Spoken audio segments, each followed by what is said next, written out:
Good evening, everyone. On behalf of Care of the Earth mission, Loreto, South Asia, it is my joy to welcome you all to this meaningful session where we pause, reflect, and listen to the cry of our common home. Today's talk is centered on the first chapter of Laudato Si, titled What is Happening to Our Common Home? In this chapter, Pope Francis invites us to open our eyes to the realities of environmental degradation, climate change, loss of biodiversity, and the deeper human roots behind these concerns. This is not just about the environment, it is about our responsibility, our relationship with creation, and our call to care. To help us reflect more deeply on this important message, we are privileged to have with us Sister Geraldine Moktan from the South Asian Province, who is currently serving in the Generalite team. Sister Geraldine brings with her a wealth of experience and a deep commitment to the mission of the Institute. We are grateful for her presence among us this evening. We are grateful for your presence and your willingness to guide us through this important reflection, dear sister. Without further delay, let us open our hearts and minds to listen, reflect, and be inspired. I now invite Sister Geraldine to lead us through the first chapter of Laudato Si.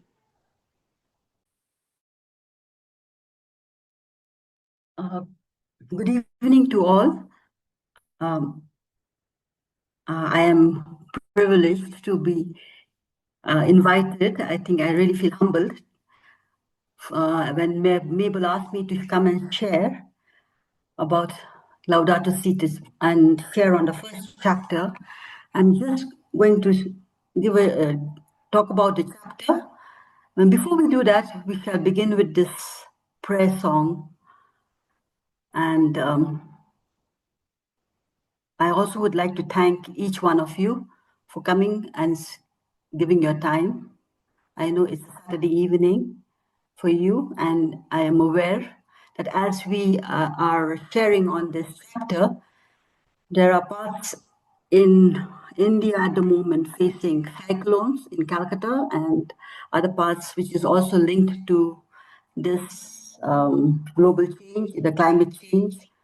So we shall remember all those who are affected by this cyclone and people around the world who are affected by war. So let us place ourselves in the presence of God, who has called us to be the caretakers of this, our home, our earth, our common home. As we thank God for giving us this beautiful life on this earth, we embrace in our prayer all those affected by the damage that is done due to climate change, due to war, violence, and all those who suffer because they are poor and do not have the means to live life in a dignified way.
We can't hear the music.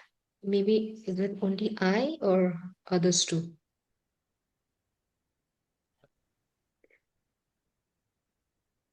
Can't hear. No, no sound.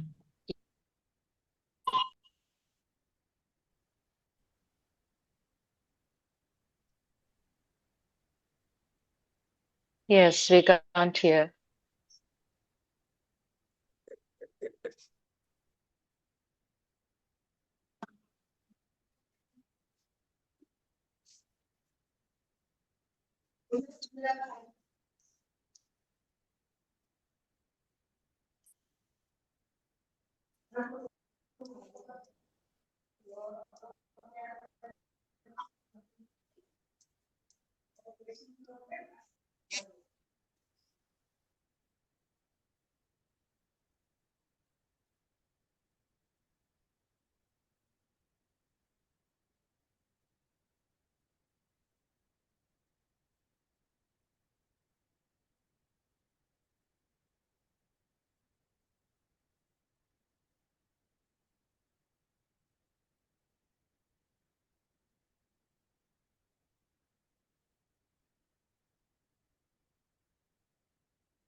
Sister Geraldine, we still can't hear the sound.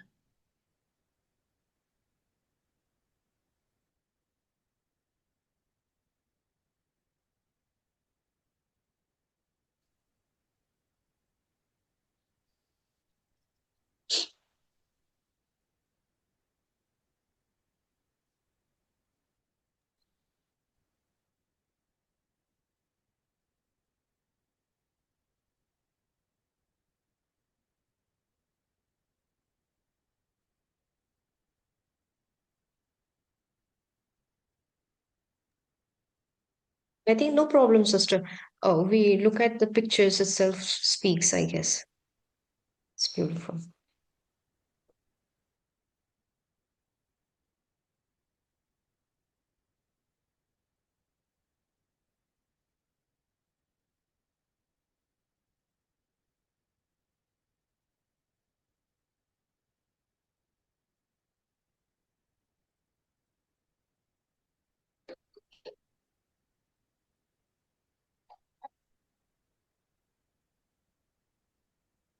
Glory be to the Father, and to the Son, and to the Holy Spirit, As as it it was was in in the the beginning, beginning, is is now, now, and and ever shall shall be, be, world world without without end. end. Amen. Amen.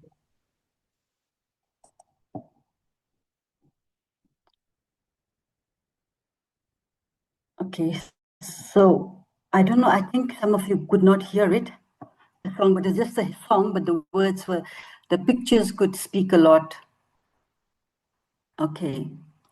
As we reflect on the first chapter of Laudato Si, we should just begin with this question.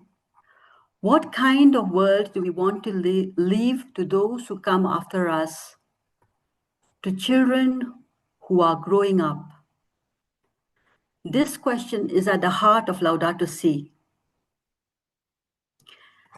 And this question does not have to do with the environment alone and in isolation.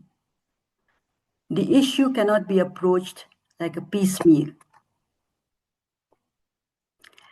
This leads us to ask ourselves of the meaning of existence and its values at the basis of social life.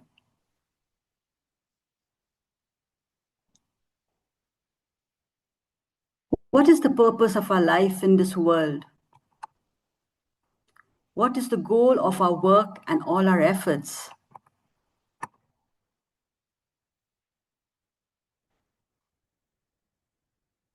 What need does the earth have of us?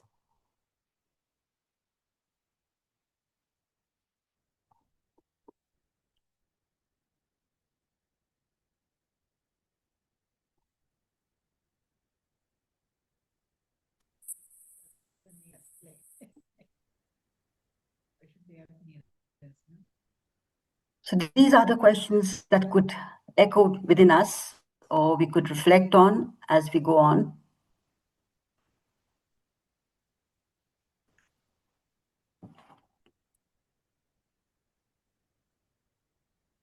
What kind of world do we want to leave to those who come after us, to children who are now growing up, or maybe also to the children that will come, will be born in years to come?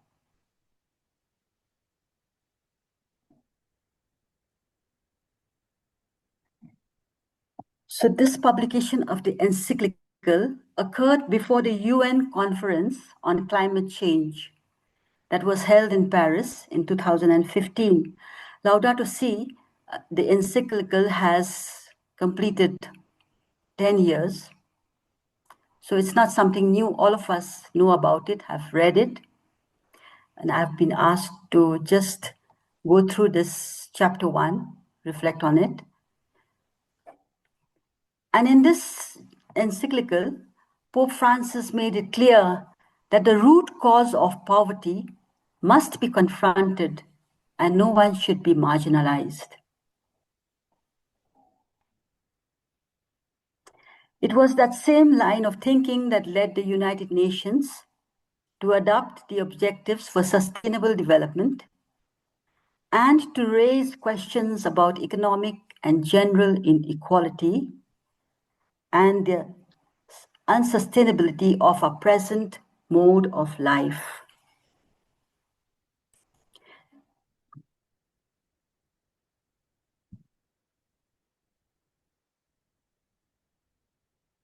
It has its roots to the pastoral constitutions promulgated at Vatican II. The pastoral constitution was Gaudium et Spes at the Vatican II. After that, this came in. It was a pastoral constitution to the church, to the people, and all Christians were called to examine the signs of the time according to the light of the gospel.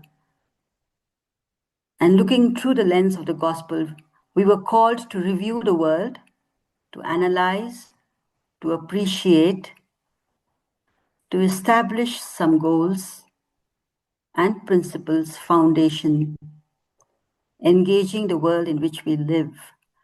So it was not something out of the blue. Pope Francis came with this. It was passed over the years. The popes have been bringing different kind of, it was exhorting the church, the Catholic Church, and the people of the world.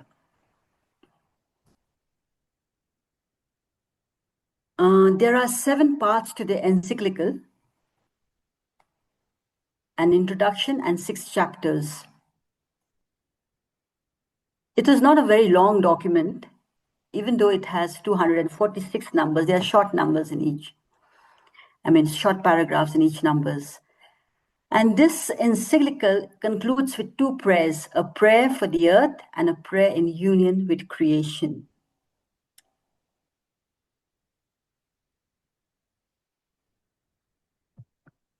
The title of the document is taken from the first words of the encyclical, Laudato Si, mi Signor, words taken from the Canticle of Creatures written by St. Francis of Assisi. So Pope Francis was inspired by this Canticle of the Creatures written by St. Francis of Assisi. In his introduction, Pope Francis links a concern for our natural ecology with our human ecology. And he insists that the two are one.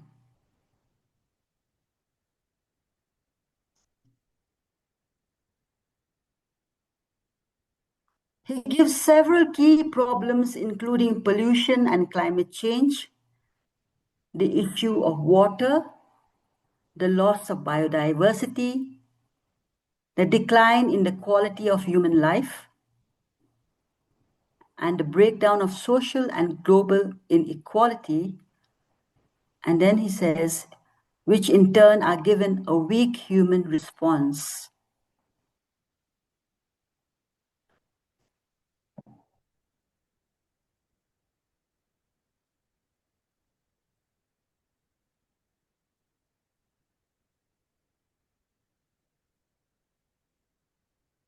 For human beings to destroy this biological diversity of God's creation, for human beings to degrade the integrity of the earth by causing changes in its climate, by stripping the earth of its natural forests or destroying its wetlands, for human beings to contaminate the earth's water, its land, its air, and its life.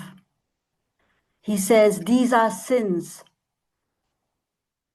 To commit a crime against the natural world is a sin against ourselves and a sin against God.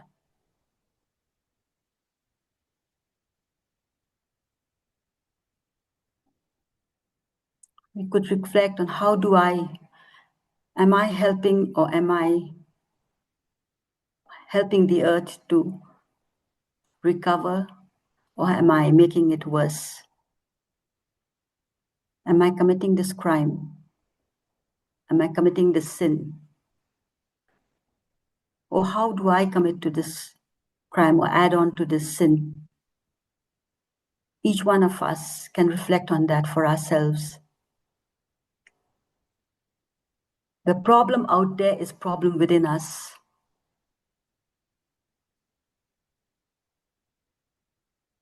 And it's around us and among us.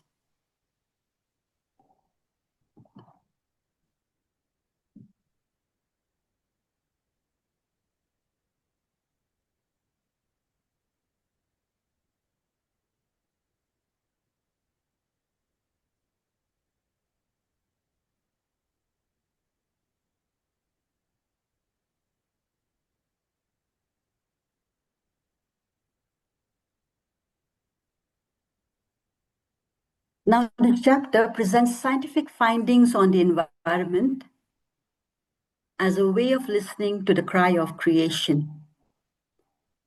To become painfully aware, to dare to turn what is happening to the world into our own personal suffering, and thus to discover what each of us can do about it. That's taken from the encyclical.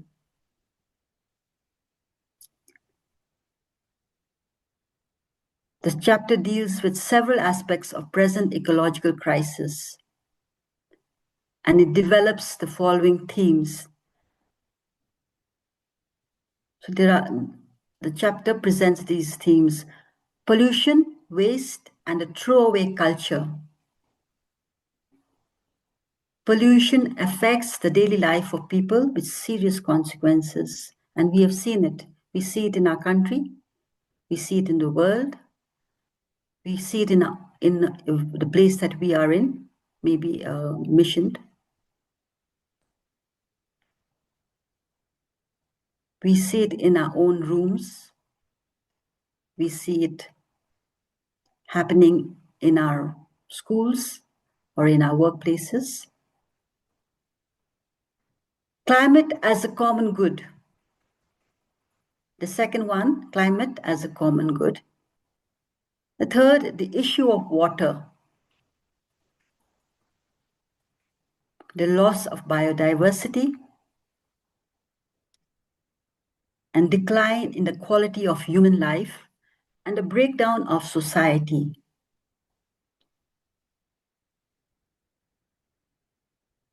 And global inequality and the weak responses. So this chapter deals with these aspects or themes. So we look at pollution, waste, and the throwaway culture.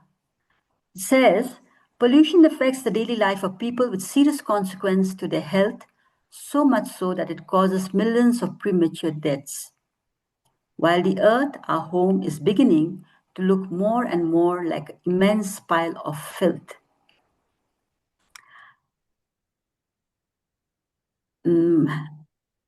if you can see this happening again around us, and now since I travel around so many places, while we are taking off, I can look down and see what's happening down. So you see, there is it in the name of development, how the world, how the earth or the place looks like from above. And I think that's what Pope Francis was looking at also, and he says, looking more and more like an immense pile of filth.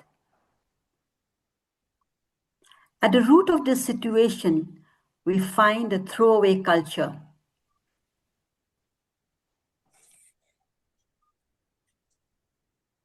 Which we have to oppose by introducing models of production based on reuse and recycling, and by limiting the use of non-renewable resources.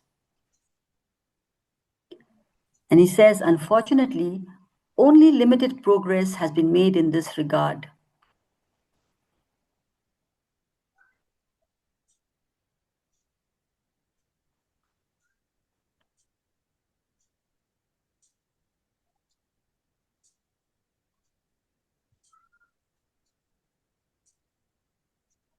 Pope Francis recognizes that pollution affects everyone, whether it's caused by transportation, industrial fumes, fertilizers, insecticides, herbicides, etc.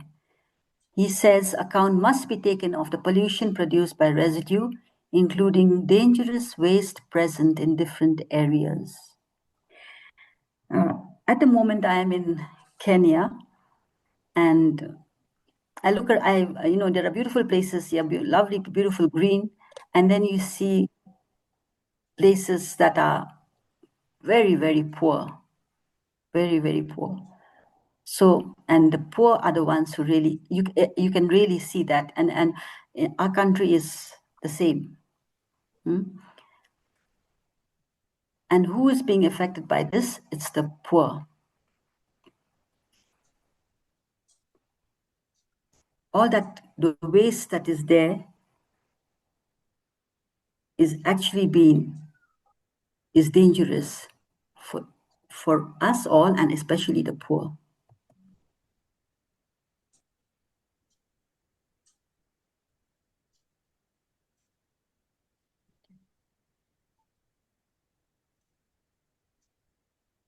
And then he talked, the second part, one, climate as a common good. I'm sure I know all of us are aware of the climate change that is happening and all over us, in every part of the world. Everybody is concerned. Everybody says, this never used to be. We just had floods here recently, last week, and the sisters here were saying this has never happened before.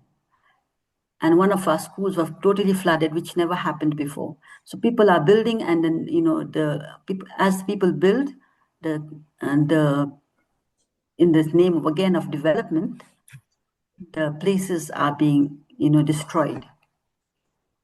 And then we have, because of climate, change. Climate change is a global problem with serious implication: environmental, social, economic, political, and for the distribution of goods. Climate change affect entire populations and are among the causes of migration movements. People have to move out of where they are living because of the change because of the climate changes. People have to move because what they were growing does not grow, or either landslide or floods, or because the whole entire islands are being covered again. The coastal lines are going. We're all seeing that. Many of those who possess more resources and economic or political power seem mostly to be concerned with masking the problems or concealing their symptoms. The leaders of the world do not really talk about this. They will just mask the problems or conceal the symptoms and say, oh, it has been like this. But it has been proved that we are at a very dangerous time. At the same time, our lack of response to these tragedies involving our brothers and sisters points to the loss of that sense of responsibility for our fellow men and women upon which all civil society is founded. To preserve the climate represents one of the principal challenges facing humanity in our day. And how can we do this? In our own small ways. Every small act counts. How do we preserve the climate? How do we help our surroundings?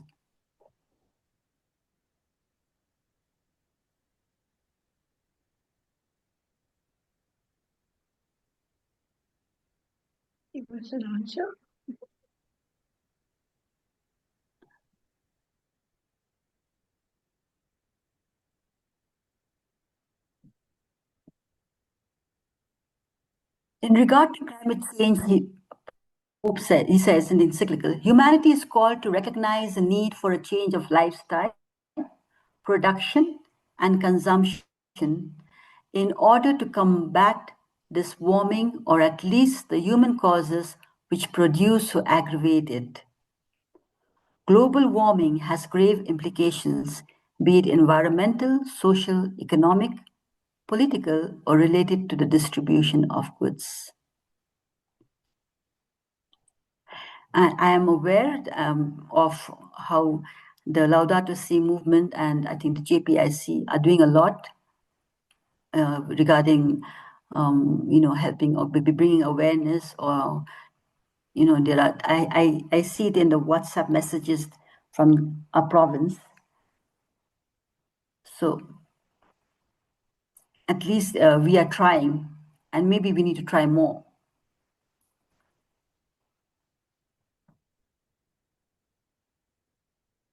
I saw the thing, checking your wardrobe. Do we need this? Do I need to buy this? Also that helps, because the more we consume, the more we are harming the earth.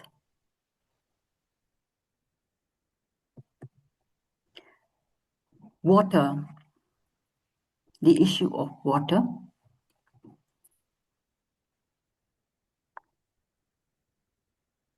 I know in many parts of India, we face water crisis, or what we need to buy water, or we don't get the water that we need.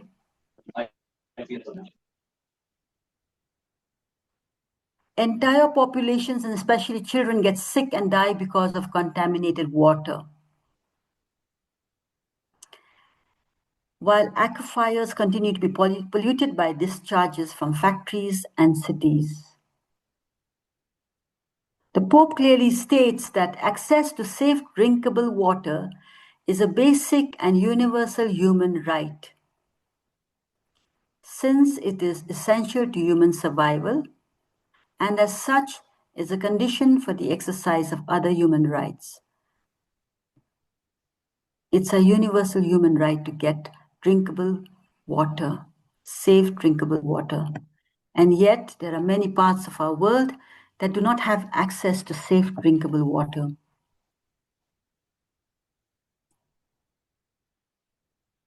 To deprive the poor of access to water means they are denied the right to a life consistent with their inalienable dignity.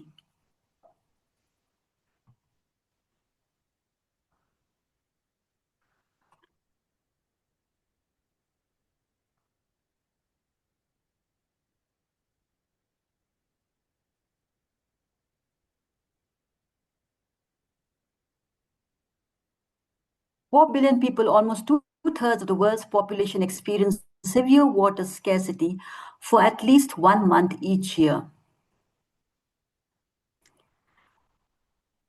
Over 2 billion people live in countries where water supply is inadequate. Half of the world's population could be living in areas of facing water scarcity by early as 2025. This was given some years ago, and this is from the 2025 is this year. So half of the world's population could be living in areas for facing water scarcity. Some 700 million people could be displaced by intense water scarcity by 2030. Very frightening. By 2040, roughly 1 in 4 children worldwide will be living in areas of extremely high water stress. By 2040, another 15 or 14 years, roughly 1 in 4 children worldwide will be living in areas of extremely high water stress.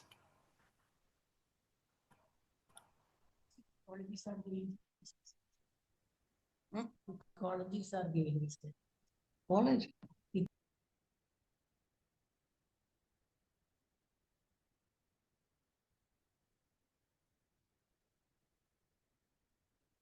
The next topic, the next point on chapter, the first chapter talks of loss of biodiversity. Extinction of plant and animal species caused by humanity changes the ecosystem and future consequences cannot be predicted. Each year sees the disappearance of thousands of plant and animal species which we will never know, which the future generation will never see because they have been lost forever. So this addresses the loss of biodiversity.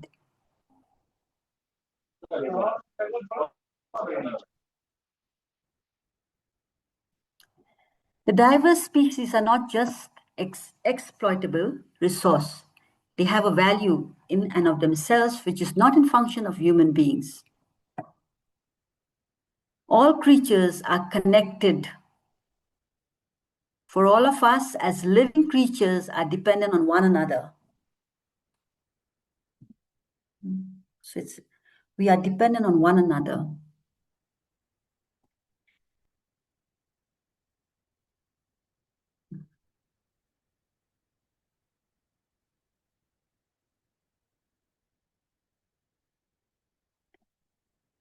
The care of richly biodiverse areas is necessary for ensuring the equilibrium of the ecosystem and therefore of life. So we need to care for the biodiverse areas. Often, transnational economic interests obstruct this protection.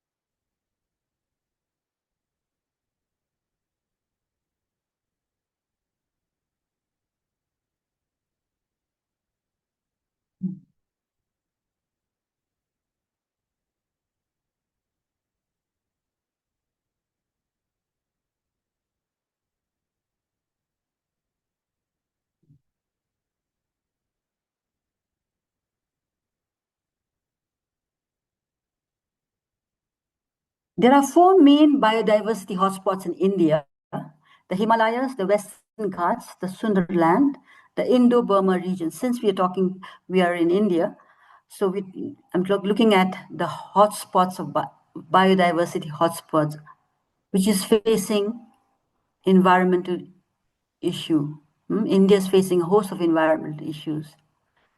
But because of this loss of biodiversity in these 4 areas, as of 2021, 90% of the biodiverse areas in these locations has been lost, resulting in 95% vegetation loss and extinction of 25 species.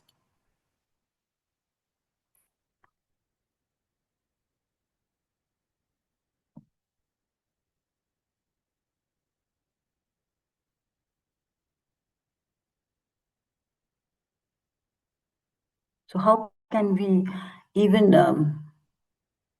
help our children or in the school, in our ministry, become aware of this need to preserve biodiversity?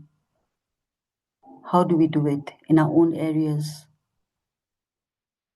Or how do we even advocate for this?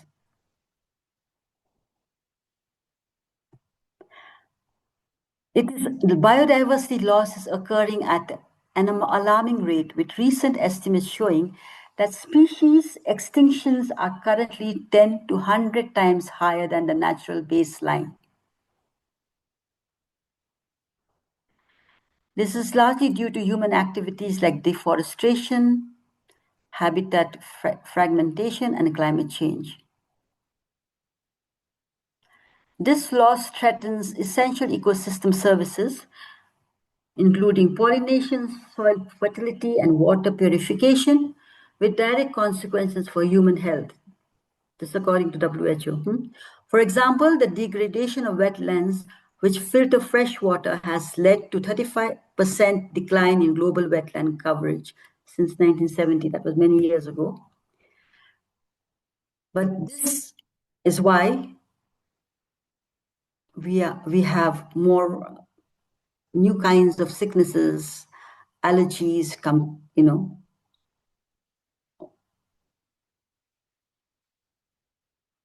So health, because we are interconnected.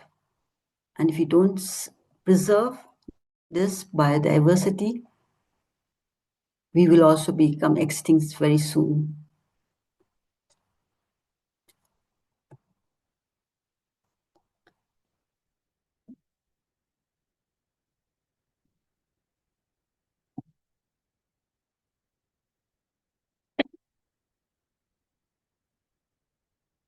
The next point is decline in the quality of human life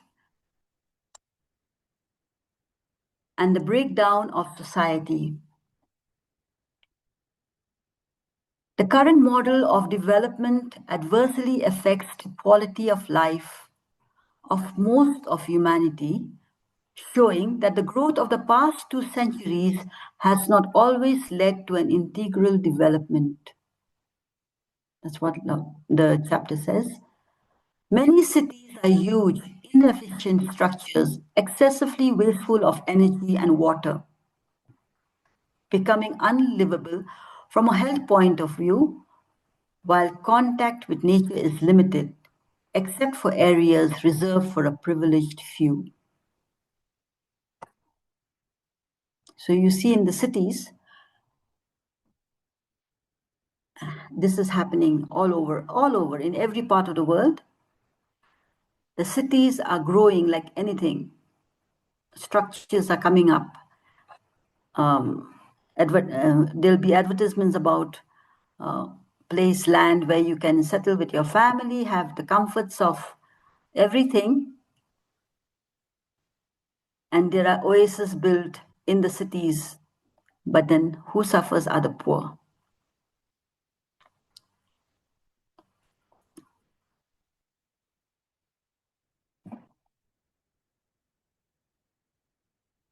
And it's actually not just the poor, but when you are living in all these tall buildings and all these flats, I really feel sorry for the children there, they're not having enough space to go around, move around, play, confined to their homes with their gadgets.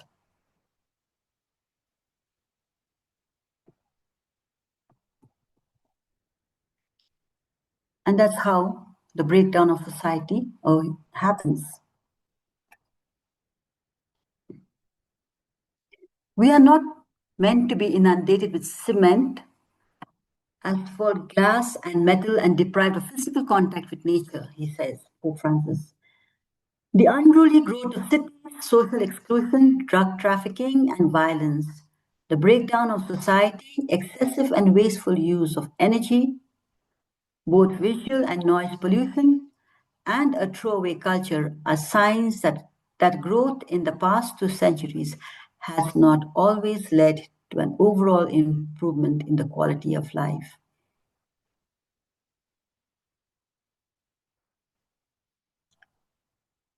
People are now moving out of cities too, because they realize, even though the advertisement is that you have a better quality of life, yet people are now going back to places where it's quieter, where there is fresh air or greenery around.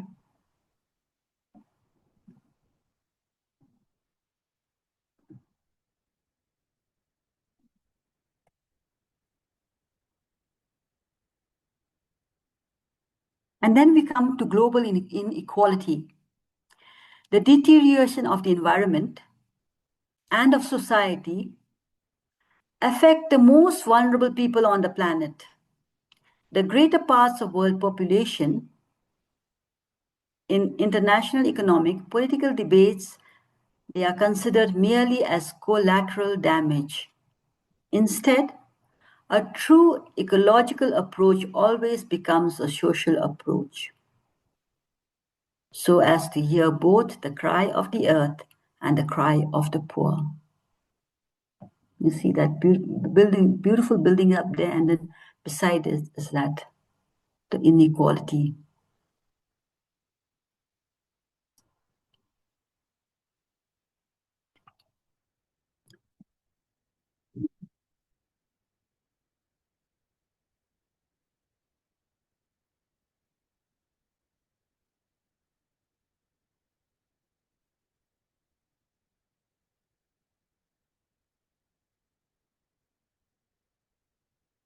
In Pope Francis's holistic view, we cannot combat environmental degradation unless we also attend to the causes related to human and social degradation.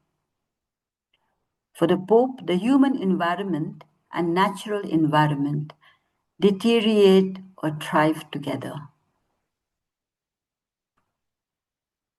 Most of the worst effects on environment affect the poor most directly. Inequality affects not only individuals but also countries, creating an ecological death, whereby wealthier countries prosper while poorer ones get poorer. Not only economically, but environmentally, as well through the plunder of human and natural resources.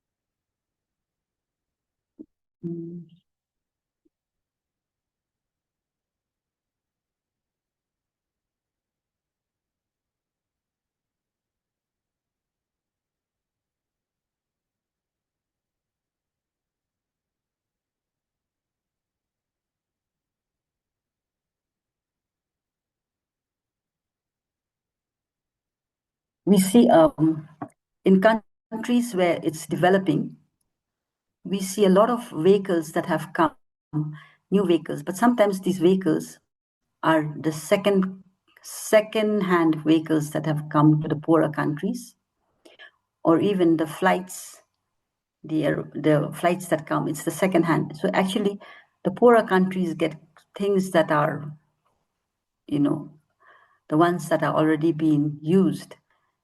And then the poorer, richer people will be keeping using things and hand over the things to the poorer ones.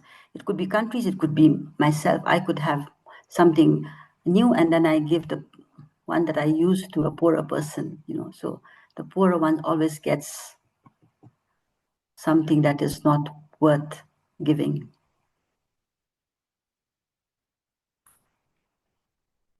And so the debris that is there, that is collected in the countries that are developing,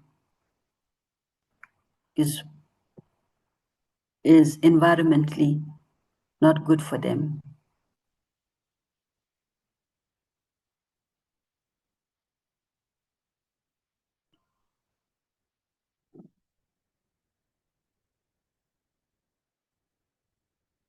So Pope Francis is trying to address this through his encyclical. To hear the cry of the poor.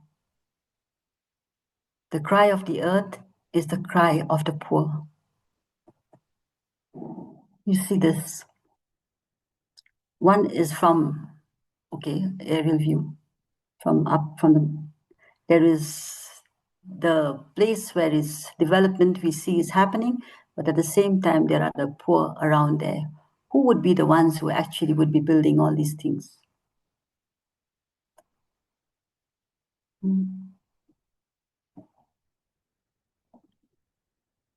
The inequality in wealth, the inequality even in our own country, how many are there who really, is only a handful with all the wealth? But the people, the poor, that few people who hold the wealth could actually help the country.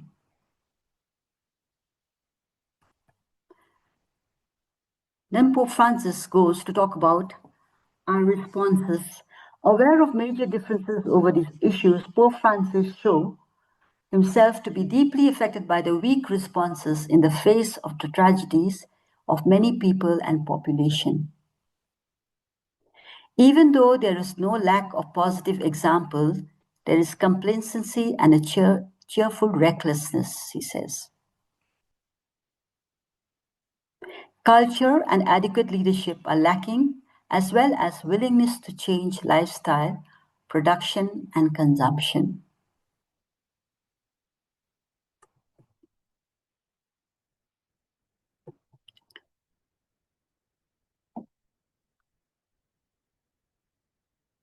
He said, on many concrete questions, the Church has no reason to offer a definite opinion.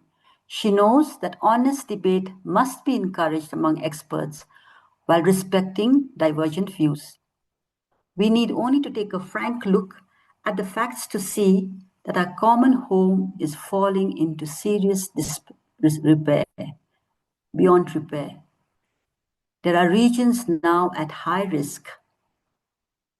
The present world system is certainly unsustainable from a number of points of view, for we have stopped thinking about the goals of human activity.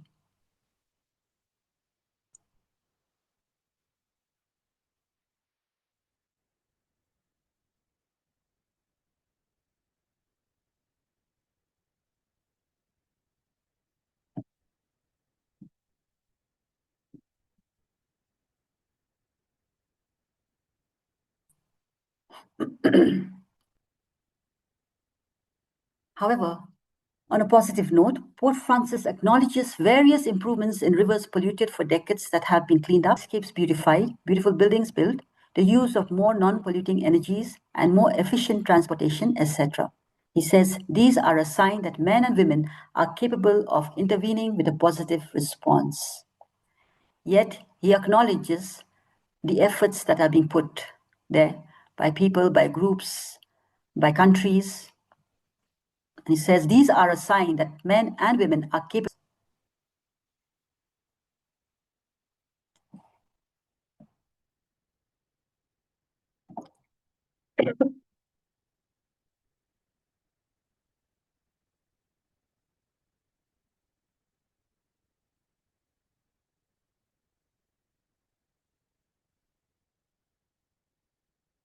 We spent some time just with this reflection.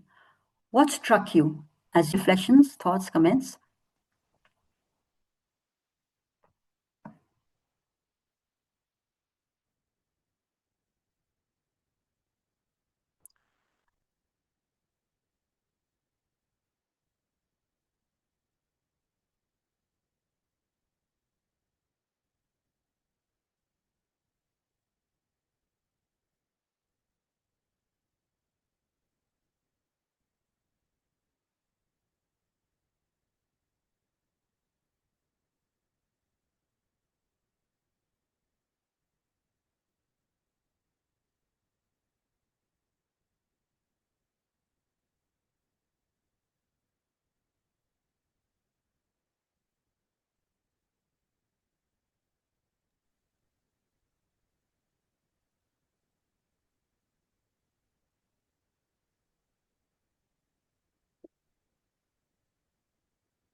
Sister Geraldine, thank you very much for the exhaustive explanation of chapter 1.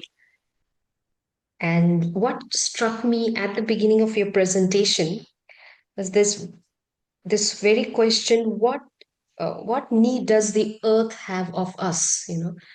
The I put that to me instead of us. What does the earth have of me? Like why the earth needs me, kind of thing. And a deeper reflection would say, actually, earth doesn't need my existence to survive. So that gave me the some kind of insights to, or rather, heavy breath. So thank you for that question. And there are other lot of resources within your presentation, and I won't take much time. But this is what stayed with me, and I'm going to go deeper into it. Thank you. Thank you.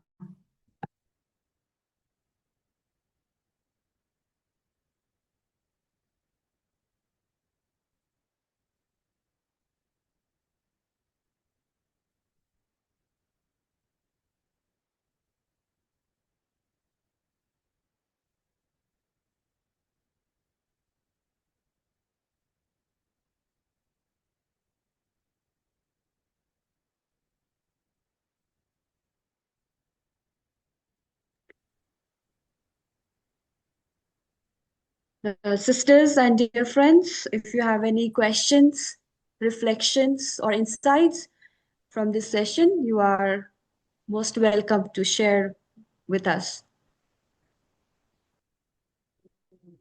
Thank you, Sister Geraldine, for your beautiful presentation. And what gives me hope as I listen to you and when I think of Laudato Si is that the church is looking into it. There are people, lay people, who are seriously working towards the environmental issues.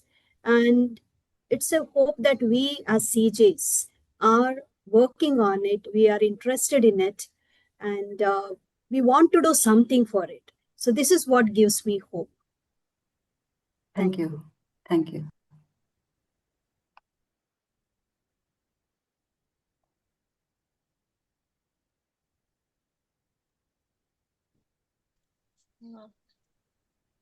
Thank you, Sister Geraldine. It was really very inspiring. I felt, and then what gives me hope is that all of us are becoming aware of the environment, also taking care of in small ways. And I feel that if we are aware of and in our small ways, we can make a difference. So this gives me hope. At least we are aware of, and we can make aware of others also. So that gives me hope. Thank you. Thank you.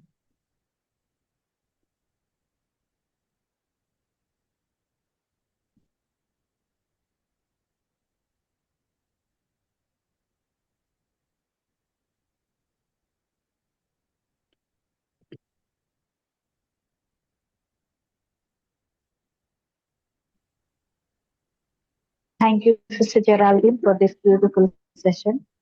Something that touched me, what you shared, is that look at your wardrobe and check whether you really need anything before buying. That touched me. And the thought came to me that in the families, people will have only one or two almiras, whereas we, each one of us, get one. And there are so many things. So that gave me a little reflection to go deeper within myself. Thank you so much. Thank you.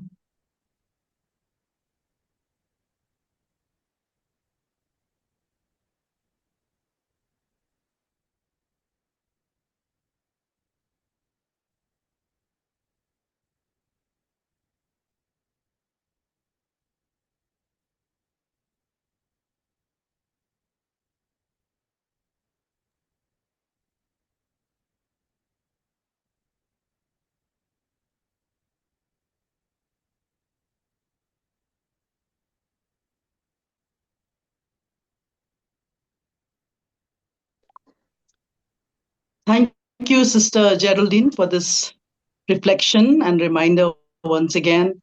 And in fact, just before this session, this evening, I found something.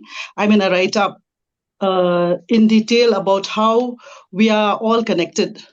We are very connected to the trees, to every part of creation, actually. And I feel, and I pray that all of us realize this connection more and more. And in realizing that, I think we will become more aware that if I touch any part of the universe, everyone, everything in the universe gets affected. So my every little action.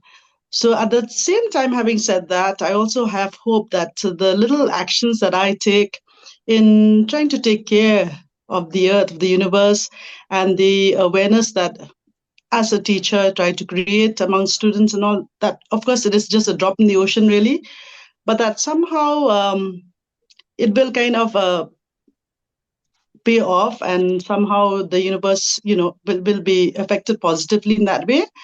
And I'm grateful again for this reminder. And I do wish and pray that we as a school, as a community, as a family, and that we take more and more actions to take care of the universe, of the earth, and become more aware of this connectedness, that we are all connected, and that we all, yes, in this relationship, and all of us have been created, yes, by one maker, one creator. So I pray and hope for that realization more and more. So thank you once again. Thank you.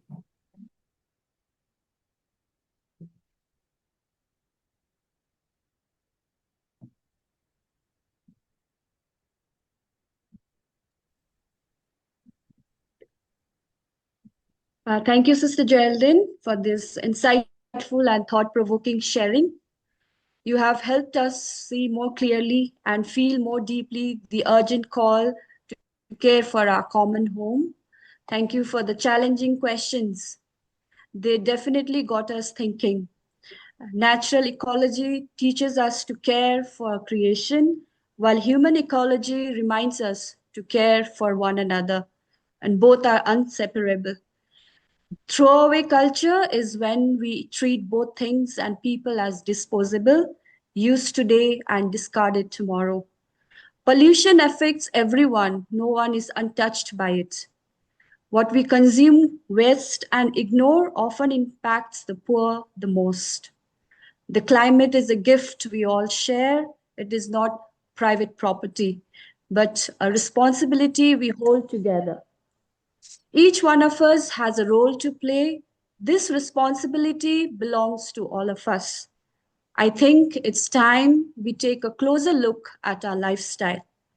Biodiversity, loss, and extinction of species remind us that once life is lost, it cannot be replaced. What may seem like progress for some becomes suffering for others. The poor and vulnerable become collateral damage because of our choices. And cry of the earth is the cry of the poor. Thank you for reminding us of with this all very impactful topics. Maybe the change we are looking for begins with us by checking our own lifestyle. So thank you for reminding us again that we need to look at our closet, we have to look at our lifestyle, that we may help this earth to heal.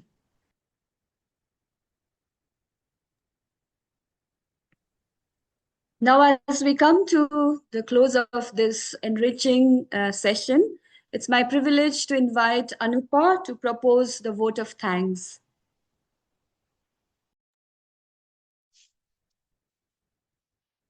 Thank you, Sister Mabel. On behalf of the Care of the Earth team, I extend our sincere thanks and heartfelt gratitude to our dear Sister Geraldine for accepting our invitation and making herself available to conduct an awareness and reflective session on Laudato Si, what is happening to our common home. Thank you, sister, for your valuable time and effort to simplify the first chapter of Laudato Si for us. Thank you so much. We also thank all our sisters and friends for joining the session, for your time and dedicated participation. We deeply appreciate your active involvement. Thank you. We would like to express our special thanks to Sister Mabel for beautifully leading us into the session. Thank you, Sister Mabel. We also thank the members of the Care of the Earth team who organized this meaningful session. Thank you to all. Once again, thank you and God bless you. Thank you, Anupa, and thank you everyone for being such a wonderful audience. Let's not leave these ideas here. Let's take the message of Laudato Si into our everyday choices and make a real difference. Change starts with us. Thank you everyone once again, and see you soon again with second chapter of Laudato Si and next month. Thank you everyone. Thank you. I'm just impressed with the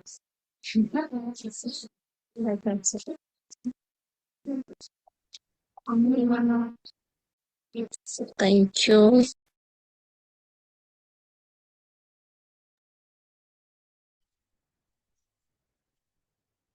Where am I?